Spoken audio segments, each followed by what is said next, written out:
অনেকেই আমাকে খারাপ মনে করে শুধু একটি কারণে, যা বলি স্পষ্ট করে বলি, যা বলি সত্য বলি।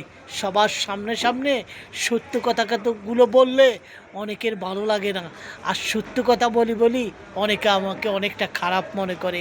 কে খারাপ মনে করে, কে ভালো মনে করে, সেটা ডোন্ট কেয়ার। আমি যতক্ষণ আছি সত্য কথা বলে যাব। সত্য বলে অনেকের কাছে আমি খারাপ, অনেকে আমাকে ভালো জানে না, সেটা আমি জানি। কিন্তু মিথ্যা কথা, যে মধুর মধুর মিথ্যা কথা বলে, সে কিন্তু অনেকের অনেক প্রিয় হতে পারে।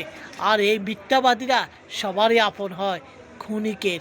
আর যে সত্য বলে হয়তোবা তাকে অনেকে খারাপ মনে করে, একদিন ভুল বুঝলে দেখবে সেই সবার কাছে প্রিয়। তাই যতক্ষণ আছি সত্য কথা বলবো, সৎ পথে চলবো, সৎভাবে চলার চেষ্টা করব। রাগ হোক আর খুশি হোক, সবসময় সত্যতা বলার চেষ্টা করব। সত্য আমাদের থাকবে ইমানের শক্তি।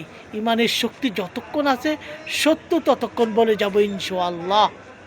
সবার জন্য একটা কথাই বলি, প্রিয় ভাই বন্ধু, ভালোবাসা আছে, ভালোবাসা থাকবে, সবার প্রতি থাকবে, কিন্তু উচিত কথা কখনো চেয়ে দিবেন না।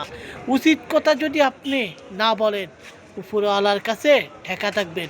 সত্য কথা বলবেন, খারাপ জানো সেটা দেখার বিষয় নয়, কিন্তু এক আল্লাহ আছে, উনি হয়তোবা আপনার সব মনের কথা সব কিছু বুঝে। তাই যতক্ষণ বেঁচে আছেন, যতক্ষণ থাকবেন, সত্য কথা বলবেন। সত্য আমাদের একমাত্র অবলম্বন। সত্য নিয়ে আসি, সত্য নিয়ে বেঁচে থাকবো ইনশাআল্লাহ। যতদিন বেশি সবসময় সদাই সত্য কথা বলার চেষ্টা করব। সবাই ভালো থাকবেন, সুস্থ থাকবেন। ভিডিওটা যদি ভালো লাগে লাইক কমেন্ট করে পাশে থাকবেন। সবার জন্য অনেক অনেক শুভকামনা।